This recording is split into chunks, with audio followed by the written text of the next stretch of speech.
Bismillahirrahmanirrahim. Assalamualaikum warahmatullahi wabarakatuh. Berjumpa kembali dengan Bapak masih dalam mata pelajaran biologi kelas 11 bab yang kedua part yang ke-1 tentang jaringan tumbuhan. Dimana kita tahu ya, sudah kita pelajari jaringan itu adalah sekumpulan sel yang memiliki bentuk struktur yang sama tetapi menjalankan fungsi dan tugas yang berbeda-beda. Di mana macam-macam jaringan pertumbuhan ini, yang pertama itu apa menyingkatnya? Meri dan epipa ke penyokong kubus. Meri itu ada meristem, epi itu epidermis, pa itu parenkim, penyokong, ku mengangkut, dan bus kubus. Baik, yang pertama yang akan kita bahas itu adalah jaringan meristem. Baik, jaringan meristem memiliki ciri-ciri. Yang pertama, selnya hidup, jelas ya. Karena tumbuhan pasti selnya hidup dan ukurannya sama dan kecil. Kemudian yang kedua, mempunyai jaringan yang namanya embrional. Apa embrional? Embrional adalah sel-selnya mempunyai kemampuan untuk selalu membelah diri. Kemudian yang ketiga, sel belum berdiferensiasi atau belum memiliki spesies, atau istilah lain adalah belum matang.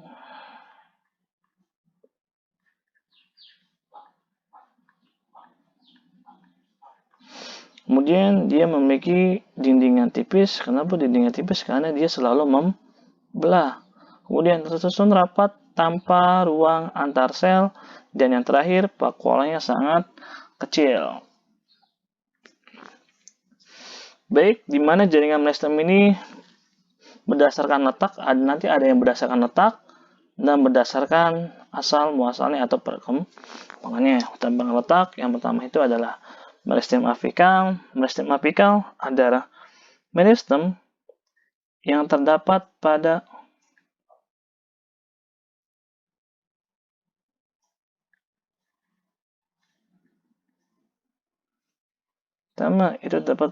ujung daun. Yang kedua terdapat pada ujung akar.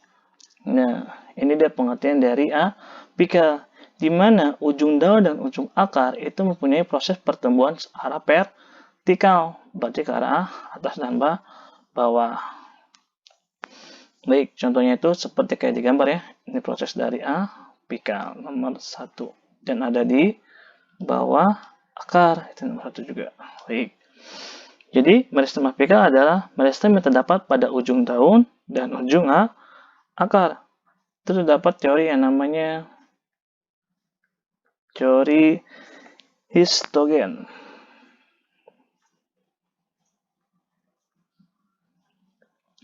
Baik, yang kedua, meristem interkalar. Interkalar di sini adalah dia terdapat pada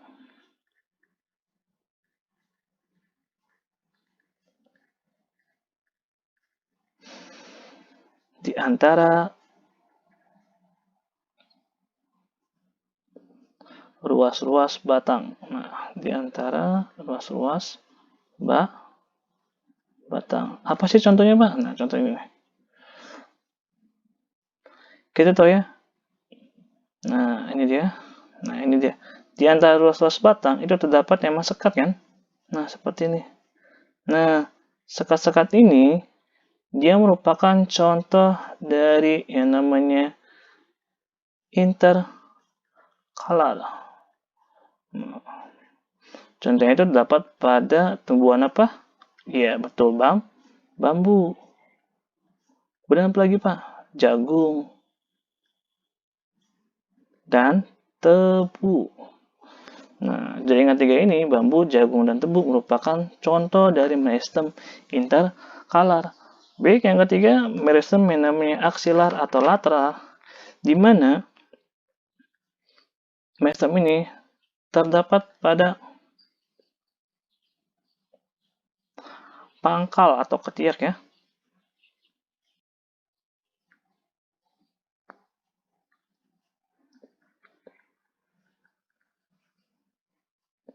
Tiak batang.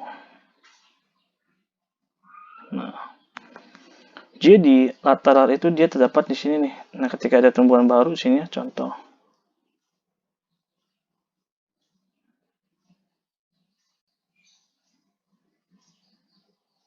Nah, disinilah dinamakan yang namanya latelar. Dijumpai pada bagian pangkal dan ketiak batang. Dia pasti ketika dia buas kayak gini, pasti dia akan memang membentuk proses namanya kambium. Nah, baik, itu berdasarkan letak. Selanjutnya akan kita bahas berdasarkan asal muasal dari meristem, jaringan meristem. Yang pertama, itu ada yang namanya meristem promeristem. Apa itu Pak promeristem? Promeristem itu dia belum terdiferensiasi.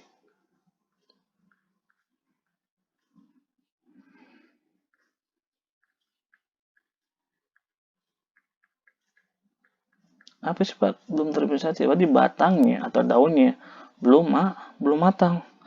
Di mana meristem promeristem ini terbagi atas tiga bagian. Yang pertama itu ada yang namanya protodem.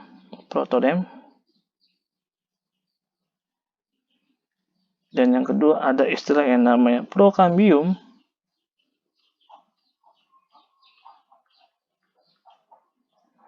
Dan yang ketiga itu ada yang namanya meristem dasar.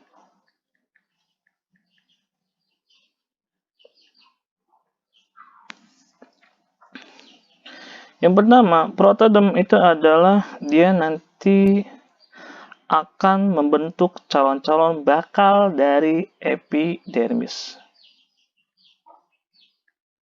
Sedangkan prokambium, jelas ya, prokambium berarti dia merupakan jaringan dari angkut. Contohnya itu ada jaringan xilem dengan flum. Nah, kemudian sedangkan jaringan dasar itu nanti jaringan yang akan membentuk namanya jaringan parenkim.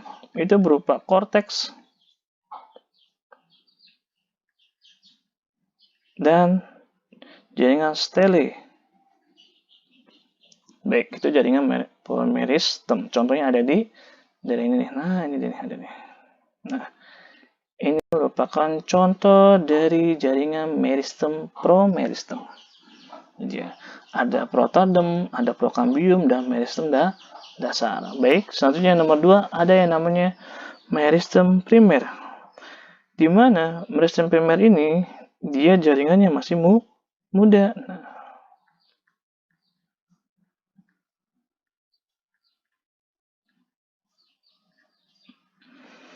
di mana jaringan masih muda ini nanti akan membentuk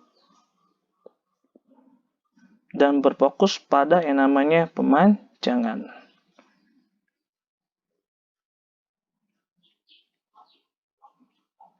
Ini pemanjangan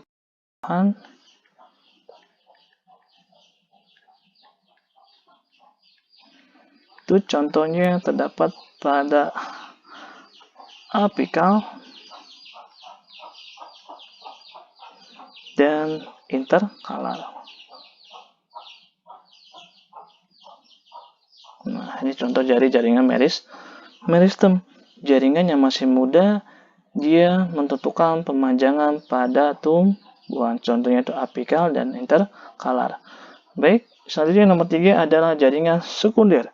Apa itu jaringan sekunder? Yaitu jaringan yang hampir dewasa.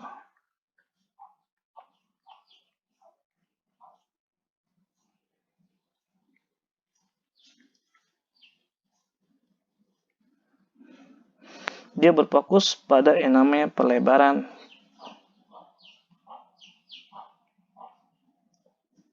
tumbuhan.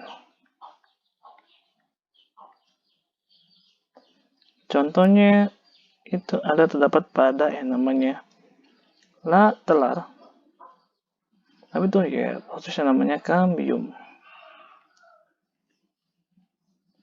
Nah, baik, udah kita bahas meristem berdasarkan letak dan meristem berdasarkan asal.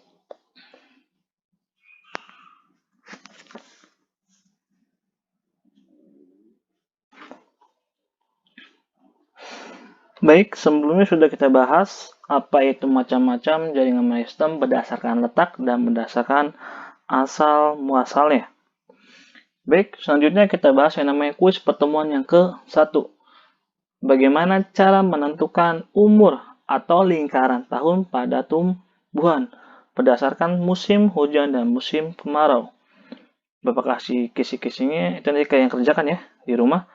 Itu ada istilah yang namanya cambium vesicle atau vesikular.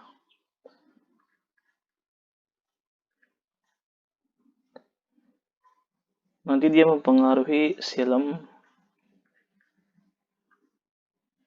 dan mempengaruhi flume. Nah, nanti kalian cari anak-anak ya, kuis untuk pertemuan yang ke-1, part yang ke-1 dari jaringan tumbuhan. Baik, selanjutnya yang pertama meristem sudah kita bahas. Kemudian selanjutnya adalah epidermis. Baik, berarti masih ada parenkim, penyokong, pengangkut, dan kubus. Baik, pengertian dari epidermis ialah merupakan lapisan yang paling luar pada tumbuhan. Tersusun dari sel-sel yang sangat rapat tanpa ruang antar sel. Jelas ya, karena epidermis ini merupakan kata dinding pelindung, di mana dinding tersebut pasti tidak ada yang namanya ruang antar sel. Dan jelas ya, sel-selnya hidup dan mengandung lapisan lilin atau kutikula, hasil dari sekresi sebagai pelindung. Selanjutnya, gimana epidermis ini dia memiliki namanya diferensiasi atau derivat atau modifikasi. Istilah bagusnya modifikasi. Nah, apa aja sih Pak modifikasinya? Yang pertama ini ya, ada yang namanya stomata. Apa itu stomata? Stomata istilahnya adalah mulut daun.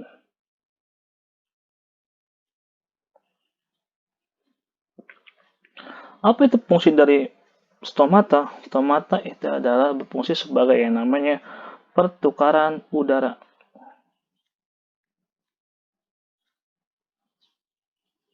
Baik, yang pertama. Yang kedua dari modifikasi epidermis adalah lenticel. Lenticel itu terjadi pada namanya sama ya, hampir sama kayak stomata, tapi dia terdapat namanya pada mulut batang. Sama juga ya, berfungsi sebagai namanya pertukaran udara. Di mana lenticel ini tidak seluruhnya terdapat pada batang tumbuhan. Seperti itu.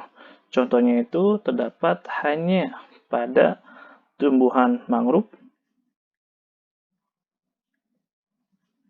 dan bakau.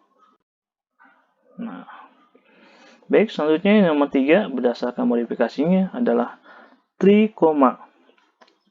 Trikoma itu adalah merupakan tonjolan ya. Tonjolan. Trikoma ini merupakan contoh lain adalah rambut-rambut halus.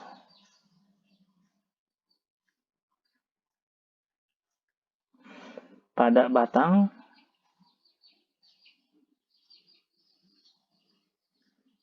Nah, yang ketiga, yang keempat itu dinamakan yang namanya kutikula.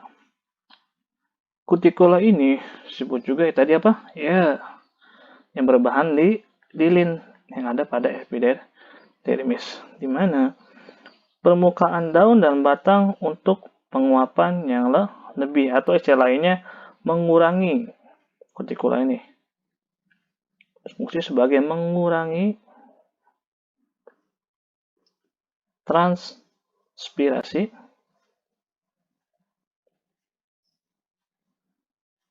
daun atau istilah lain mengurangi penguapan.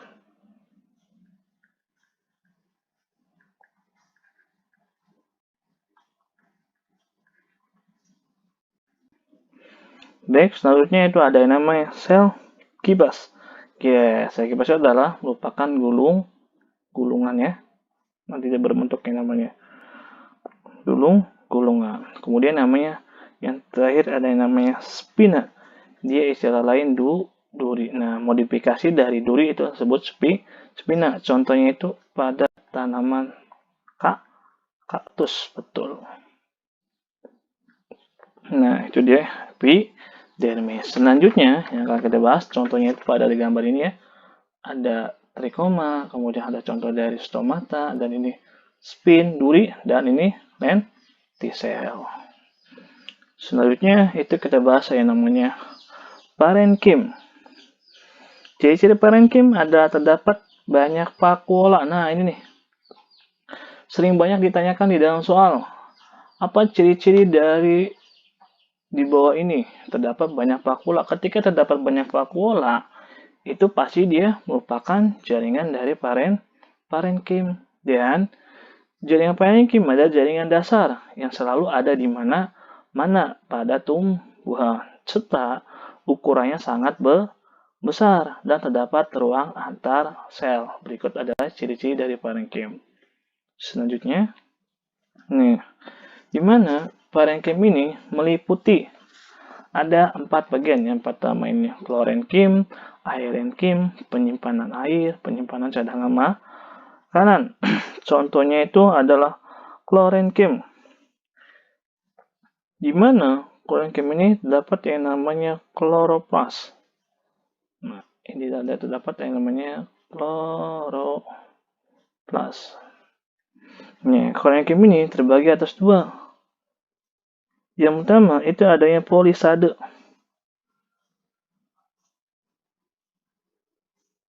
Dan yang kedua itu ada istilah yang namanya spons. Nah, polisade dan spons itu terdapat pada bagian daun. Kon dia bersifat kloroplas, berarti dia memiliki adanya klorenkim di daun. Kemudian selanjutnya itu adalah airenkim. Apa tuh airenkim? Dia merupakan airenkim. Contohnya dia udara nih. Berarti contoh lain adalah parenkim udara. Di mana dia itu berfungsi sebagai untuk memudahkan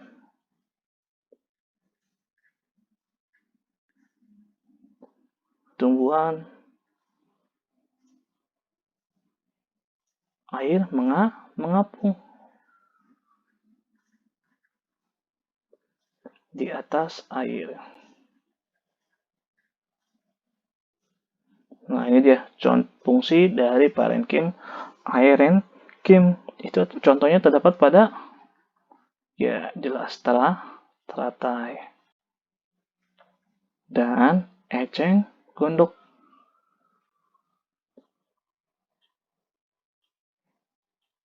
Selanjutnya itu adalah parenkim penyimpan air. Kemudian itu selanjutnya parenkim penyimpan makanan cadangan makanan. Contohnya pada umbi-umbian.